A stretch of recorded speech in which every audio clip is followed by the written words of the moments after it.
السلام علیکم، متی اللہ چاند NJTV۔ آج سپریم کورٹ میں 5 رکنی بینچ نے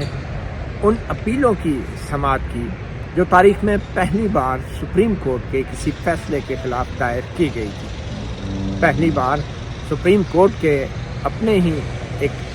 آئین کے آرٹیکل 184(3) کے تحت دیے گئے فیصلے کے خلاف سپریم کورٹ کے ججوں نے ایک اپیل سنی، یعنی سپریم کورٹ کا فیصلہ اور اس کے خلاف ایک اپیل۔ اس کو انٹرا کورٹ اپیل کہیں یا کچھ بھی، مگر یہ اپیل کا حق دیا گیا ہے صرف آئین کے آرٹیکل 184(3) المعروف سو موٹو اختیارات جو سپریم کورٹ استعمال کرتی رہی ہے، اس کے تحت جو فیصلے ہیں ان کے خلاف اپیل کا حق پارلیمنٹ نے شہباز شریف کے دور میں پریکٹس اینڈ پروسیجر ایکٹ کے نام پہ دیا تھا، کیونکہ یہ وہ سو موٹو اختیارات تھے۔ آرٹیکل 184(3) تھا جس کے تحت سپریم کورٹ از خود ہی کبھی کبھی نوٹس لے کر اور کبھی آئینی درخواستوں پہ بڑے بڑے سیاسی نوعیت کے فیصلے کرتی تھی، حکومتیں گراتی تھی، بناتی تھی، آئین کی تشریح کرتی تھی، اور پھر آئین کے مطابق 184(3) کے تحت سپریم کورٹ کے فیصلے میں صرف نظر ثانی کا اختیار تھا۔ تو نظر ثانی کا اختیار جو تھا بڑا محدود تھا، وہی جج ہوتے تھے، وہی وکیل ہوتے تھے، اور 99% فیصلوں میں وہی فیصلے ہوتے تھے جو سپریم کورٹ کے وہی جج پہلے کر چکے ہوتے تھے۔ تو پارلیمنٹ نے اپیل کا حق دیا، جس میں اب مختلف ججز اپنے ساتھی ججوں کے 184(3) کے تحت دیے گئے فیصلوں کے خلاف اپیل سنتے ہیں۔ تو آج نیب ترامیم کو چیف جسٹس عمر عطا بندیال کے دور میں جو ختم کیا گیا تھا، اور چیف جسٹس عمر عطا بندیال نے اپنی ریٹائرمنٹ کے آخری روز یہ فیصلہ سنایا تھا، تو ان نیب ترامیم کو آئین کے برخلاف کالعدم قرار دینے کے خلاف حکومت نے اپیل دائر کی تھی،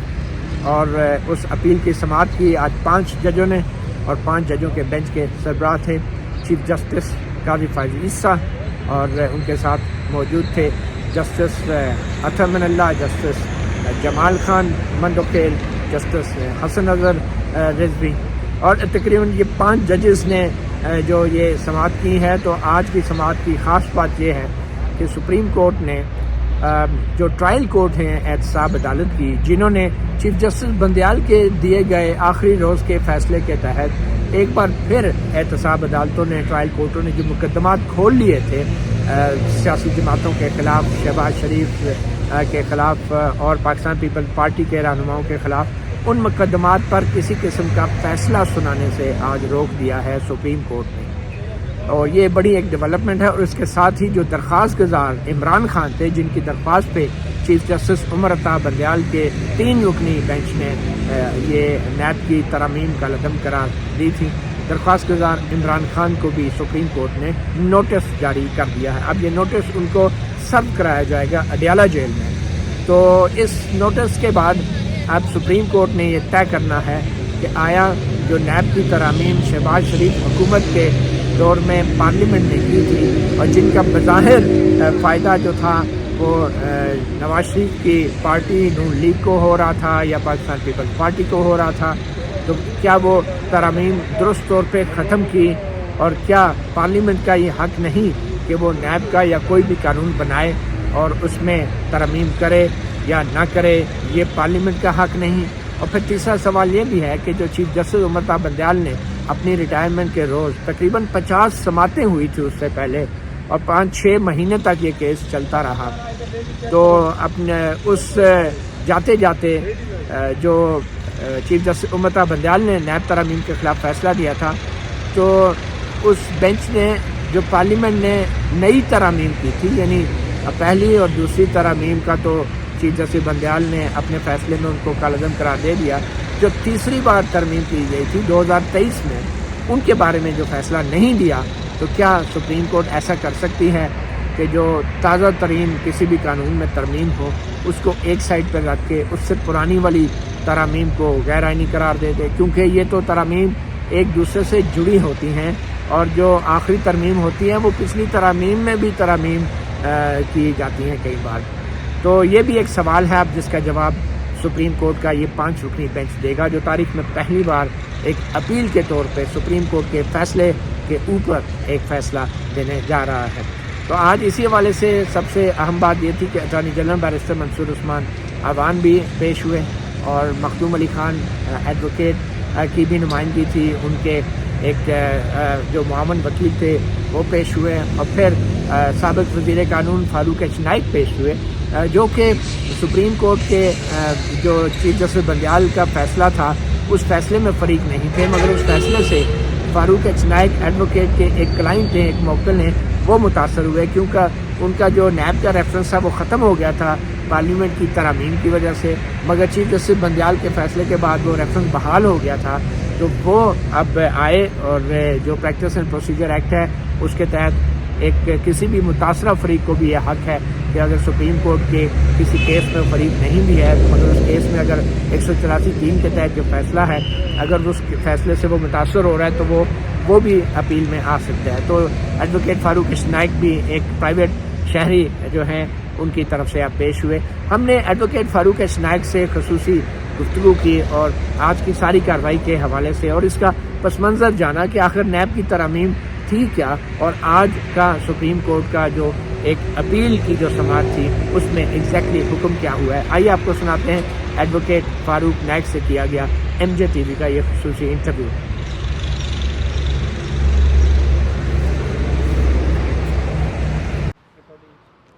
جی، میرے ساتھ موجود ہیں سابق وزیر قانون فاروق ایچ نائک ایڈوکیٹ، جو آج نیب ترامیم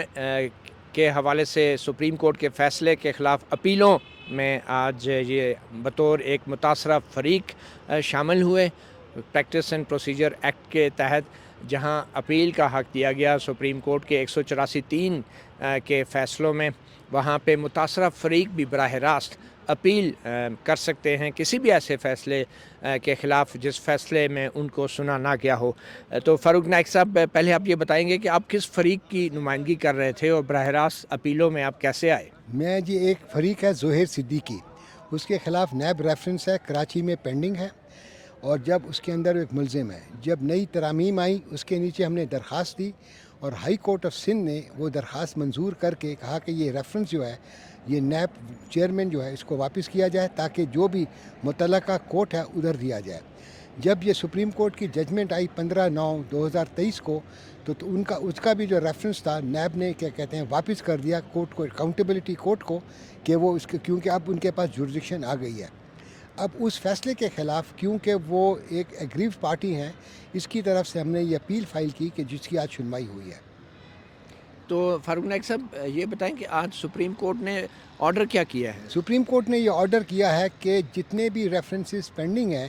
ان کے اندر جو جج صاحبان ہیں کوئی فائنل فیصلہ نہیں دیں گے۔ کیس تو چل سکتا ہے، گواہیاں ریکارڈ ہو سکتی ہیں، مگر کوئی ججمنٹ نہیں آئے گی جس سے یا کسی کو سزا ہو جائے یا کوئی بری ہو جائے، تو جب تک کہ وہ اس پٹیشن کا، اس اپیل کا فیصلہ نہ ہو۔ یہ اپیل کا فیصلہ جو ہے اس کے لیے آئندہ تاریخ کب تک کی مقرر ہوئی؟ انہوں نے کوئی تاریخ نہیں دی، مگر کیونکہ ایک پوائنٹ اٹھایا گیا تھا کہ جو سپریم کورٹ کے اندر جو supreme court practice and procedure act ہے جس کے اندر فیصلہ آ چکا ہے، اس کے اندر یہ تھا کہ یہ جو پٹیشن تھا اس کی سنوائی نہیں ہونی چاہیے تھی جب تک کہ کہتے ہیں فل بینچ نہ بنے۔ انہوں نے کہا اس کا فیصلہ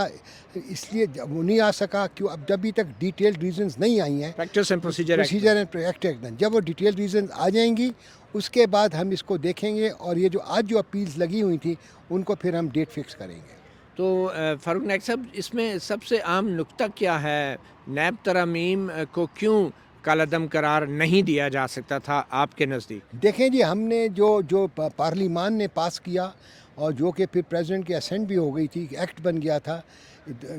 2 ترامیم آئی تھیں، اور اس کے اندر یہ کہا گیا تھا کہ میگا کرپشن کے کیسز ہیں، نیب کا خالی میگا کرپشن کیسز میں ایک جورسڈکشن لے سکتی ہے، اس لیے 500 ملین ہم نے فکس کیا تھا۔ نیب نے خود فکس کیا تھا 100 ملین کوئی 5-6 سال پہلے، مگر یہ جو قانون بنا کیونکہ اب اتنی کہ ڈی ویلیویشن آف روپی ہو چکی ہوئی ہے، اس طرح کے کہتے ہیں مہنگائی ہو گئی ہوئی ہے، ان سب چیزوں کو مد نظر رکھتے ہوئے ہم نے اس کو 500 ملین کا 500 ملین سے ہم نے کہا جتنے بھی کیسز ہیں وہ جائیں گے کنسرنڈ کورٹس کے اندر، چاہے اینٹی کرپشن کورٹ ہو، چاہے FIA کورٹ ہو، چاہے بینکنگ کورٹ ہو، ادھر جائیں گے۔ اس کے اوپر سپریم کورٹ نے ججمنٹ میں اس کیا کہتے ہیں، یہ جو ہم نے شک ڈالی تھی 500 ملین کا ایک تھریش ہولڈ رکھا تھا، وہ انہوں نے ختم کر دیا۔ دوسرا انہوں نے یہ کہا کہ ہم نے کسی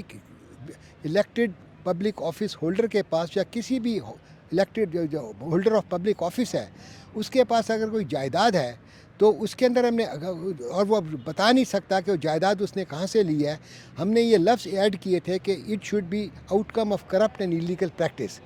ججمنٹ نے یہ corrupt and illegal practice elected public office holders کے لیے تو ختم کر دیا، مگر جو بیوروکریٹس ہیں، جو people in service of Pakistan ہیں، ان کے لیے نہیں ختم کیا۔ یہ بھی ڈسکریمنیٹری ہے۔ یہ کیوں انہوں نے خالی الیکٹڈ کے لیے ختم کیا اور اس کے لیے نہیں ختم کیا جو کہ نوکری کے اندر ہیں؟ میں نے ثابت کس نے کرنا تھا کہ کرپٹ اور انلیگل ذرائع سے یہ اثاثے بنائے گئے سیاستدانوں نے یا بیوروکریٹ نے؟ یہ ہم نے سیکشن 14 جو تھی پریزمپشن، وہ پریزمپشن جو تھا کہ یہ ملزم ثابت کرے گا، تو یہ بھی ہم نے ختم کر دیا تھا، کیونکہ پروزیکیوشن کا کام ہے کہ یہ ثابت کرے کہ یہ ایلیگل پریکٹس سے آئی ہے، کوئی کرپٹ پریکٹس سے اس نے جائیداد بنائی ہے۔ مگر سپریم کورٹ نے اپنی ججمنٹ میں سیکشن 14 کو بھی، جو امینڈمنٹ تھی، اس کو بھی انہوں نے اسٹرائک ڈاؤن کر دیا۔ بس یہ ہونا نہیں چاہیے کہ جس کے اثاثے ہیں وہ ثابت کر سکے کہ یہ اثاثے اس نے جائز طریقے سے بنائے؟ نہیں، پہلے تو دیکھیں نا، اگر آپ کہتے ہیں کہ ایک شخص ہے، الیکٹڈ آدمی ہے، MP ہے یا MNA ہے، اس کے پاس ایک بلڈنگ ہے، ایک گھر ہے، آپ یہ کہتے ہیں کہ یہ جو گھر ہے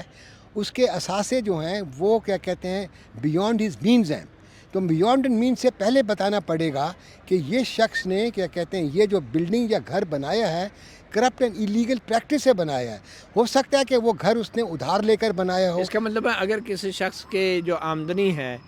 اثاثے اس سے بھی زیادہ ہیں تو پھر بھی جو ہے نیب کو یہ پہلے ثابت کرنا ہے کہ وہ اثاثے غیر قانونی طریقے سے بنائے گئے، بے شک وہ آمدنی سے زائد اثاثے ہوں۔ دیکھیں، اثاثہ رکھنا کوئی جرم نہیں ہے، آدمی بزنس بھی کر سکتا ہے، MPA جو MNA ہے بزنس کر سکتے ہیں، تو اس کی وضاحت دے سکتا ہے نا۔ ہاں، تو مگر پہلے تو یہ بتائے کہ یہ جو ہے یہ اثاثات جو بنے گئے ہیں، آپ نے ادھر سے رشوت لی، آپ نے ادھر ایلیگل پریکٹس کیا، اس سے آپ نے یہ بنائے ہیں۔ پہلے یہ بتائے کہ میں نے کوئی رشوت ہی نہیں لی۔ ایک میں آپ کو اگزامپل دیتا ہوں، ایک MPA ہے یا ایک MNA ہے یا ایک سینیٹر ہے، اس نے تو کوئی پبلک آفس ہولڈ ہی نہیں کیا، نہ وہ منسٹر ہے، نہ وہ ایڈوائزر ہے، نہ اسپیشل اسسٹنٹ ہے، وہ کہاں سے غلط کاریاں کرے گا؟ وہ تو خالی آتا ہے لیجسلیٹر۔ کسی کا فرنٹ مین بھی تو ہو سکتا ہے۔ دیکھیں نا، پھر پہلے پروف کریں گے یہ فرنٹ مین ہے، وہ فرنٹ مین کی بات الگ آ جاتی ہے۔ دیکھیں نا، آپ بولیں گے یہ فرنٹ مین ہے تو پھر پہلے بولیں گے آپ اس کے فرنٹ مین ہیں، مگر آپ فرنٹ مین نہیں کہتے اور یہ کہتے ہیں آپ کے پاس یہ بلڈنگ MPA کے پاس، MPA نے تو کوئی ایسی، اس کے پاس کوئی اتھارٹی نہیں تھی کہ وہ غلط کام سے پیسہ کمائے۔ تو اس طرح بھی نیب لوگوں کو تنگ کرتا رہا ہے، کال اپ نوٹسز دیتا رہا ہے، گھنٹوں ان کو آفیسز میں بٹھاتا تھا باہر، پھر IO صاحب ان کو بلاتے تھے۔ تو اس تذلیل کو ختم کرنے کے لیے، اس تفریق کو ختم کرنے کے لیے پارلیمان نے یہ لفظ ایڈ کیے۔ تو یہ پارلیمنٹ کے قانون سازی کے اختیار کے لیے بھی ایک چیلنج ہے سپریم کورٹ کی طرف سے، جو نیب ترامیم ختم کی گئی، اور جسٹس منصور علی شاہ کا بھی جو فیصلہ آیا ہے اس کے بارے میں آپ کیا کہیں گے؟ دیکھیں جی، منصور علی شاہ صاحب کا فیصلہ بالکل ٹھیک ہے، سپریشن آف پاور ہے، آئین کے نیچے ایک ایگزیکٹو ہے، ایک لیجسلیچر ہے اور ایک جوڈیشری ہے۔ لیجسلیچر کا کام ہے قانون بنانا، جوڈیشری کا کام ہے انٹرپریٹ کرنا، مگر وہ اپنا قانون نہیں بنا سکتی جوڈیشری خالی ڈائریکٹ کر سکتی ہے کہ اس قانون کو آپ ٹھیک کریں، مگر اس ججمنٹ کے نیچے جو میجورٹی ججمنٹ ہیں انہوں نے اپنا قانون بنا دیا ہے، اور جو میں سمجھتا ہوں سپریم کورٹ کے دائرے اختیار میں نہیں آتا۔